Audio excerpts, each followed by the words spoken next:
Hello everyone, हम लोग आज के इस वीडियो में नेटवर्किंग के ट्यूटोरियल्स को आगे बढ़ाएंगे और आज देखेंगे टाइप्स ऑफ नेटवर्क्स को एक्सप्लेन करेंगे। ठीक है, लैन पैन मैन वैन क्या होती है, इसके एडवांटेज क्या है, इसके डिसएडवांटेज क्या है, ये सारी बातें हम लोग अभी देखेंगे। पिछले वीडियो में हम लोगों ने टाइप्स ऑफ नेटवर्क्स देखा था कि कितने टाइप्स के नेटवर्क्स होते हैं और नेटवर्किंग को एक्सप्लेन किया था। अगर आप पिछले वीडियो नहीं देखे हो तो मैं रिक्वेस्ट करूंगा कि आप लोग जाके पहले उस वीडियो को देखो, उसके बाद यहाँ पे आओ, ज़्यादा अच्छे से कॉन्सेप्ट समझ में आएगा। ठीक है, तो टाइप्स ऑफ नेटवर्क को हम लोग एक्सप्लेन करते हैं। तो सबसे पहले चलते हैं लैन पे। ठीक है, सबसे पहले लैन पे चलते हैं, that is local area network.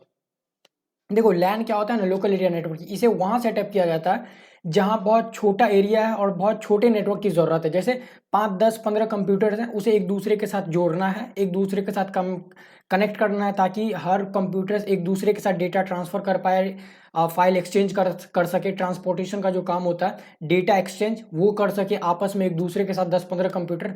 तो वहाँ पे आप लैन नेटवर्क को सेटअप कर सकते हो। उसके बाद इसका डेटा रेट जो होगा ट्रांसफ़र होने का, वो काफ़ी ज़्यादा फास्ट होगा, सिक्योरिटी काफ़ी ज़्यादा हाई होगी।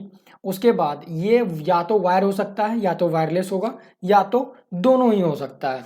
अब एक बार मैं इसे पढ़ भी देता हूँ ताकि आप लोगों को ज़्यादा अच्छे से समझ में आए। Local area network is a group of computer connected to each other in a small area such as building office. ठीक है, बिल्डिंग में आप कनेक्ट कर सकते हो, ऑफिस में कनेक्ट कर सकते हो, एक रूम में भी आप नॉर्मली कनेक्ट कर सकते हो लैन को। अभी मैं लैन के इमेजेस के साथ आपको समझाऊंगा कि कैसे इसे का जो इमेज होगा उसमें आपके सामने सिस्टम्स होंगे और वो सारे सिस्टम एक दूसरे के साथ कनेक्टेड होंगे। काम करता हूँ, मैं आप लोगों को इमेजेस दिखाई देता हूँ।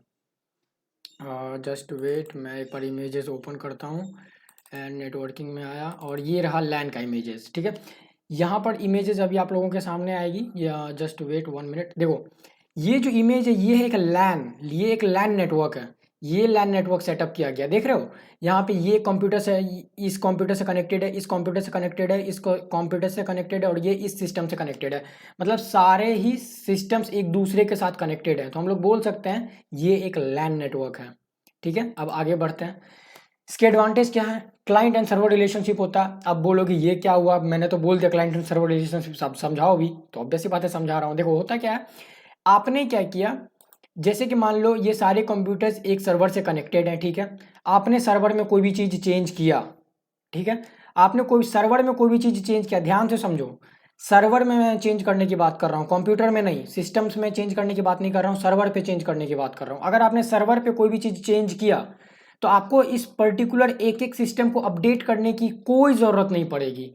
ये सारे कंप्यूटर्स ऑटोमेटिकली एक साथ अपडेटेड हो जाएंगे। अगर आपने सर्वर पे कोई भी अपडेट किया है तो सारे कंप्यूटर ऑटोमेटिकली अपडेटेड हो जाएंगे, सबको बताने की ज़रूरत नहीं पड़ेगी कि मैंने सर्वर में क्या चेंज किया है, इस तरह की चेंजेस हो गई है, अब अपने आप को इस तरह से बना लो। वो चीज़ें नहीं होती है यहाँ पे। ये कंप्यूटर सिस्टम, सारे सिस्टम आपस में एक दूसरे के साथ कनेक्टेड होते हैं। अगर आपने सर्वर में कुछ भी अपडेट किया तो यहाँ पे ये सारे ऑटोमेटिकली अपडेट हो जाएंगे। ठीक है, नेक्स्ट देखते हैं शेयरिंग ऑफ इंटरनेट। देखो शेयरिंग ऑफ इंटरनेट जो है, इसका सबसे बेस्ट एग्जांपल्स है हमारा साइबर कैफ़े। साइबर कैफ़े में क्या होता है, जो भी एक आईएसपी है उसे वो क्या करते हैं, जितने भी सारे वहाँ पे सिस्टम्स होते हैं उस सारे सिस्टम्स को एक साथ कनेक्ट कर देते हैं उस आईएसपी से। तो हम लोग बोल सकते हैं वहाँ पे भी लैन नेटवर्क सेटअप कर दिया गया है कि मतलब एक आईएसपी है और उससे सब सारे के सारे सिस्टम्स को कनेक्ट कर दिया गया है। तो वहाँ पे क्या हो रहा है, इंटरनेट प्रोवाइड हो रहा है, वो भी एक लैन नेटवर्क का एग्जाम्पल है। उसके बाद ऑब्वियस सी बात है, मैंने कहा ये काफ़ी ज़्यादा हाई सिक्योरिटी है इसमें, तो ऑब्वियस सी बात है डेटा इसमें काफ़ी ज़्यादा सिक्योर होगा। लेकिन इसका ये मतलब नहीं है कि डेटा एकदम पूरी तरह से ही सिक्योर है। अगर आपने लूप होल छोड़ दिया है तो हैक तो हो ही जाएगा। तो फिर कोई अनऑथराइज एक्सेस भी है वो भी उसे मिल जाएगा, कोई अनऑथराइजेशन जो पर्सन होगा, अनऑथराइज पर्सन, वो भी उसे एक्सेस कर लेगा। ठीक है, अगर आपने लूप होल छोड़ दिया है तो ये हम लोग डिसएडवांटेज में देखेंगे। इसका कम्युनिकेशन काफ़ी ज़्यादा ईजी होगा, फास्ट होता है और टाइम सेविंग होता है। ऑब्वियस सी बात है, अगर डेटा का ट्रांसफ़र का रेट अगर ज़्यादा है तो ऑब्वियस सी बात है टाइम कम लगेगा उसमें। और उसका अगर डिसएडवांटेज को देखेंगे, डिसएडवांटेज अगर हम देखें तो डिसएडवांटेज में होगा क्या, डेटा सिक्योरिटी का प्रॉब्लम आएगा। और उसका लिमिटेशंस डिस्टेंस होगा। लिमिटेशन डिस्टेंस का मतलब क्या है कि अगर आप, मतलब होता क्या है कि 5 किलोमीटर, 10 किलोमीटर, 50, 100, 150 किलोमीटर में आप इसे नहीं बना सकते हो, इस नेटवर्क को आप सेटअप नहीं कर सकते हो। ठीक है, होता क्या है उसमें कॉस्ट ज़्यादा पड़ता है और इफेक्टिव भी नहीं होता है और स्मार्ट वर्क तो हुआ नहीं। डेटा सिक्योरिटी का प्रॉब्लम मैंने ऑलरेडी आपको बता दिया है कि अगर आपने कहीं पे भी लूप होल छोड़ दिया है तो ऑब्वियस सी बात है हैक होने का चांसेस बढ़ जाता है। अगर एक सिस्टम भी क्रैश कर गया ना, जैसे कि अगर इसमें ये वाला जो सिस्टम है, अगर ये सिस्टम क्रैश कर गया तो ये सारे सिस्टम को इफेक्ट कर देगा। ना तो आप इससे इसमें डेटा ट्रांसफ़र कर पाओगे, ना तो इससे इसमें कर पाओगे। तो ये इसका एक सबसे बड़ा ड्रॉबैक है, बोल सकते हो कि इससे प्रॉब्लम क्रिएट होती है लैन में। अब आगे चलते हैं पैन में। पैन क्या होता है? Personal area network. नाम से ही पता चल रहा है किसी एक इंडिविजुअल पर्सन के लिए जब हम कोई एक नेटवर्क सेटअप करते हैं। जैसे अगर हम किसी एक स्मार्टफोन से दूसरे स्मार्टफोन पे अगर हम कोई डेटा ट्रांसफर कर रहे हैं तो ब्लूटूथ के थ्रू करते हैं, तो वहाँ पे भी वो क्या हो रहा है, वो एक नेटवर्क है, उसे हम बोल सकते हैं वो एक पैन का एग्जाम्पल है। कैसे? अभी मैं आप लोगों को उसके भी इमेजेस से समझाता हूँ, देखते हैं। उसके इमेजेस मैं यहाँ पे निकालने की कोशिश करता हूँ। ये रहा हमारा पैन का इमेजेस। ये देखो यहाँ पे क्या हो रहा है, ये जो सिस्टम है इससे क्या हो रहा है, एक हेडफोन कनेक्ट कर रखा है, एक और लैपटॉप कनेक्ट कर रखा है, एक प्रिंटर कनेक्ट कर रखा है, एक कीबोर्ड कनेक्ट कर रखा है, एक टेलीफोन जैसा है ये कनेक्ट कर रखा है, एक टैबलेट है, मोबाइल है उसे कनेक्ट कर रखा है, और एक ब्लूटूथ कनेक्ट कर रखा है। ये सारा कनेक्शन कैसे हो रहा है? ये नेटवर्किंग से हो रहा है। मतलब यहाँ पे क्या है, जब भी किसी एक पर्टिकुलर आदमी को, पर्टिकुलर पर्सन को जब अपने यूजेस के लिए मल्टीपल डिवाइसेस को कनेक्ट करना पड़ता है, वहाँ पे पैन नेटवर्क जनरेट हो जाता है। वो होता है एक पैन नेटवर्क, मतलब पर्सनल एरिया नेटवर्क। ठीक है। अब बात करते हैं इसका रेंज। इसका रेंज हार्डली 10 मीटर होता है। आप भी देखोगे कोई भी ब्लूटूथ डिवाइसेज होती है वो 10 से 15 मीटर हार्डली रेंज रहती है। अब आप 1 किलोमीटर दूर चले गए हो तो ऑब्वियस सी बात है आपका रेंज जो है वो बढ़ गया है, तो आपका कनेक्शन डिसकंटिन्यू हो जाएगा। वहाँ पे क्या होगा, अगर आप 1 किलोमीटर दूर चले गए हो तो ऑब्वियस सी बात है आपका सिस्टम में यहाँ पे, और आप 1 किलोमीटर दूर हो, सिस्टम पे अगर कोई सॉन्ग प्ले भी होगा तो आप वहाँ सुन नहीं पाओगे। क्यों? क्योंकि उसकी रेंज ही उतनी नहीं है। ठीक है। ये होता है पैन। अब पैन का एक एडवांटेज देखते हैं। पैन का एडवांटेज क्या है, ये काफ़ी ज़्यादा सिक्योर होता है और सेफ होता है। ये इसका सबसे बड़ा एग्जाम्पल मतलब एडवांटेज है। और उसके बाद काफ़ी इजी है, मतलब काफ़ी इजी वे में आप इसे सेटअप कर सकते हो, और ज़्यादा कॉस्ट भी इसका नहीं आता है, बहुत पोर्टेबल है और लो कॉस्ट है और ईजी टू सेटअप है। डिसएडवांटेज क्या है? सबसे पहला डिसएडवांटेज आपको इसमें दिख रहा होगा, ये 10 मीटर तक ही चल सकता है, 10 से 15 या फिर 33 फीट तक दिया हुआ है, 33 से 35 फीट तक आप इसे कर सकते हो। लेकिन अगर आप 2 किलोमीटर 4 किलोमीटर पे आप अगर आप इसे सेटअप करना चाह रहे हो तो वो चीज़ें पॉसिबल नहीं है, इफेक्टिव नहीं है। तो इसका एक रेंज का सबसे बड़ा प्रॉब्लम है, डिसएडवांटेज है रेंज के लिए। उसका जो डेटा रेट होगा ट्रांसफ़र होने का वो काफ़ी ज़्यादा स्लो होगा। अब काफ़ी का मतलब इतना भी नहीं कि बहुत ज़्यादा स्लो होगा, as compare to others slow होगा। ठीक है। और बहुत सारी डिवाइसेज ऐसे होंगी जो कंपैटिबल ना हो एक दूसरे के साथ। आपने सुना होगा कि मतलब बहुत सारे ब्लूटूथ डिवाइसेज एक वर्जन का दूसरे वर्जन के साथ कंपैटिबल नहीं होता है, तो वहाँ पे वही हो रहा है। वो पैन का एक डिसएडवांटेज है, हम लोग बोल सकते हैं। अब अगला है मैन।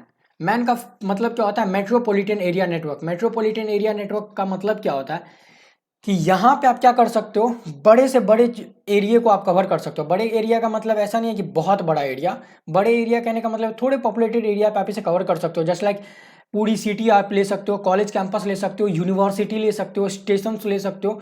वहाँ पे आप मैन को आप सेटअप कर सकते हो। इसका जो रेंज होगा वो 50 किलोमीटर तक जाता है, 50 km तक इसका रेंज है मैन का। मेट्रोपॉलिटन एरिया नेटवर्क का रेंज 50 किलोमीटर तक जाता है। आप इसे सेटअप कर सकते हो बड़े बड़े जगह पे। ठीक है। अब देखो यहाँ पे भी सेटअप करने का तरीका वही रहता है। अब बात करते हैं इसके एडवांटेज क्या। आपने तो ये समझ लिया कि हाँ मैन को कहाँ सेटअप किया जा सकता है, कैसा नेटवर्क होता है। ऑब्वियस सी बात है काफ़ी बड़ा नेटवर्क होगा तो उसमें इसमें सबसे बड़ा ड्रॉबैक्स वगैरह सब मैं अभी बात करूंगा, उसमें आप लोगों को और चीज़ें क्लियर होंगी। एडवांटेज क्या है कि इसका तो स्पीड पहली बात काफ़ी ज़्यादा फास्ट होगा, और ऑप्टिक केबल जो होती है उसे यूज़ किया जाता है एक दूसरे के साथ कनेक्ट करने के लिए। कोई एक यहाँ है कोई दूसरी जगह, उस दोनों को कनेक्ट करने के लिए आप ऑप्टिक केबल्स का यूज़ करते हो। उसके बाद जो इसका नेटवर्क होगा, नेटवर्क काफ़ी बड़ा होगा, आप पूरी की पूरी एंटायर सिटी को आप इसमें कवर कर सकते हो। अब बात करते हैं इसका डिसएडवांटेज क्या है। देखो डिसएडवांटेज क्या है ना, कि you need more cables. Obvious सी बात है अगर आप 50 किलोमीटर या इससे ज़्यादा पे अगर आप मैन को सेटअप कर रहे हो तो जितना ज़्यादा बड़ा एरिया होगा उतना ज़्यादा आपको केबल्स का ज़रूरत पड़ेगा। ठीक है। यहाँ पे ये प्रॉब्लम्स है। और उसके बाद in MAN network it is tough to make system secure from hackers. Yes, ये एक सबसे बड़ा ड्रॉबैक है। अगर आप जितने बड़े नेटवर्क्स पे जाओगे उसका मेंटेनेंस उतना बढ़ जाएगा, मेंटेनेंस कॉस्ट बढ़ेगा। और जो अनऑथराइजेशन एक्सेस है, क्या पता आपने कहीं पे लूप होल छोड़ दिया हो तो वहाँ पे अनऑथराइज एक्सेस हो सकता है, ये भी चांस बन सकता है। तो वहाँ पे उसका जो मेंटेनेंस है ना, उसका जो खर्च है, मेंटेनेंस है, ये सारा चीज़ बढ़ जाता है। मेंटेनेंस आपको बहुत ध्यान से करना होगा, इसका प्रॉपर मेंटेनेंस होना चाहिए। अगर कोई हैकर्स अगर बीच में आ गया तो डेटा को ब्रीच कर सकता है, काफ़ी ज़्यादा प्रॉब्लम्स होती है। तो इसलिए आपको इस सारी चीज़ों का ध्यान रखना पड़ता है। अगर ऑब्वियस सी बात है जब बड़ा एरिया है तो वहाँ पे ऑब्वियस सी बात है ज़्यादा मैन पावर का ज़रूरत पड़ता है। ठीक है। अगला क्या है, और इसकी एक और डिसएडवांटेज क्या है, if man becomes higher then it becomes difficult to manage. Obvious सी बात है, जितना बड़ा नेटवर्क होगा उसका मैनेज करना उतना ही ज़्यादा डिफिकल्ट होगा, आपको ज़्यादा मैन पावर की ज़रूरत पड़ेगी, अभी मैंने ऑलरेडी डिस्कस कर दिया है। अगला क्या है, वैन। वैन का मतलब होता है wide area network. Wide area network को कहाँ कवर किया जाता है, एक स्टेट में कवर किया जा सकता है, 2 स्टेट 3 स्टेट, एक स्टेट 2 4 5 स्टेट को आप एक साथ कवर कर सकते हो वैन में। वैन का एक सबसे बड़ा एग्जांपल है अपना इंटरनेट। हम लोग जो इंटरनेट से एक दूसरे के साथ कनेक्ट होते हैं, कुछ भी कर रहे हैं इंटरनेट पे, वो एक वैन का एग्जांपल है, वो एक वैन नेटवर्क है इंटरनेट। अपना इंटरनेट एक वैन नेटवर्क है। वैन को तो आप बहुत बड़े मास स्केल पे आप सेटअप कर सकते हो, लेकिन इसमें भी एडवांटेज और डिसएडवांटेज दोनों है।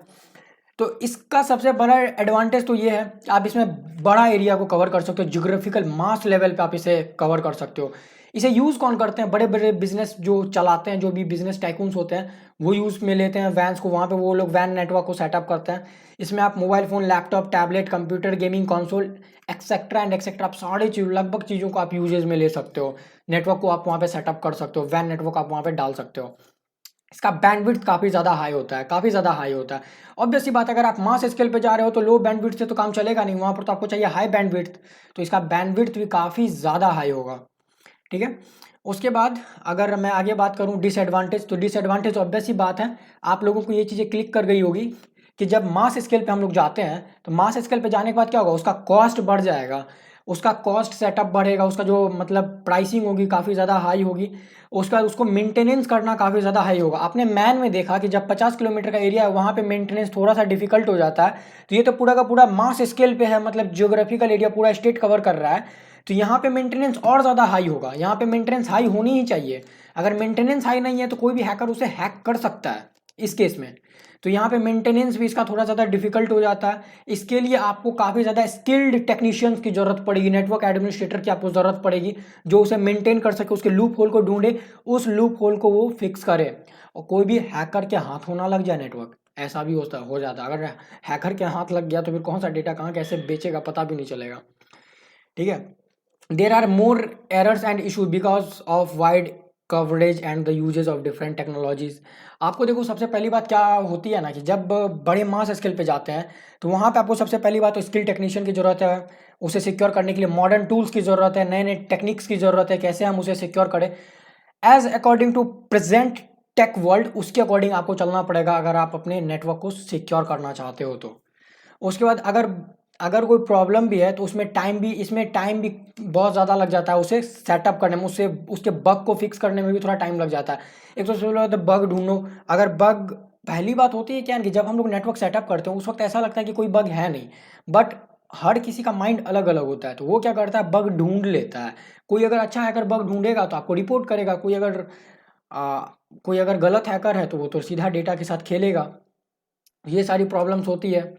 तो अभी मैंने आप लोगों को ये चीज़ें बता दी, और लास्ट वाली लाइन यही है, it requires more time to resolve because the involvement of multiple wires and wireless technologies. Obvious सी बात है, हर वायर्स को आपको चेक करना होगा, कौन सा वायर किससे कनेक्टेड है, कौन सा सिस्टम कैसे किससे कनेक्ट हो रहा है, कौन सा सिस्टम किस वायर से कनेक्टेड है, ये वायर कौन से सिस्टम को कनेक्ट कर रहा है, हर एक चीज़ें देखनी पड़ती है।